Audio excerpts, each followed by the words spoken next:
Bonjour à tous, malgré les frappes, le cessez-le-feu est toujours en vigueur. Les mots cette nuit de Donald Trump après de nouvelles tensions au Moyen-Orient. Le président américain parle de broutille après l'attaque de 3 navires de la marine US par l'Iran. En réponse, l'armée américaine a frappé plusieurs installations militaires en Iran.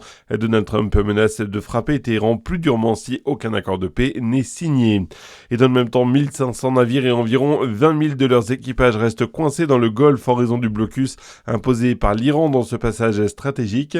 Une annonce de l'Organisation maritime internationale, agence de l'ONU chargée de la sécurité en mer. L'état de santé de milliers de marins inquiète les autorités. Et en parallèle, la France déploie le Charles de Gaulle. Le positionnement du porte-avions français dans la région du Golfe doit permettre de définir un cadre de sécurisation sur le moyen et sur le long terme, d'après le gouvernement.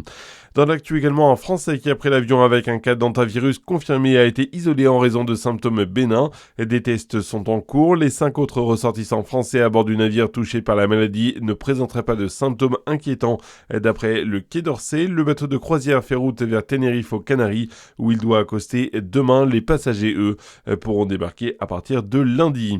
C'est un rituel depuis plusieurs générations. Les albums Panini pour la Coupe du Monde de football, c'est terminé. La FIFA annonce la fin de son partenariat historique avec la société italienne créatrice des célèbres vignettes autocollantes. Ces albums existaient depuis le mondial 1970. Panini sera remplacé en 2031 par l'entreprise américaine Fanatics.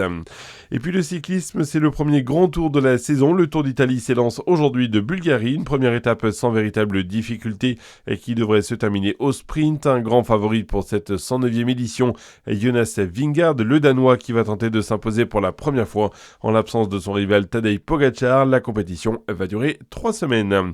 Voilà pour l'essentiel de l'actu, je vous souhaite une excellente journée.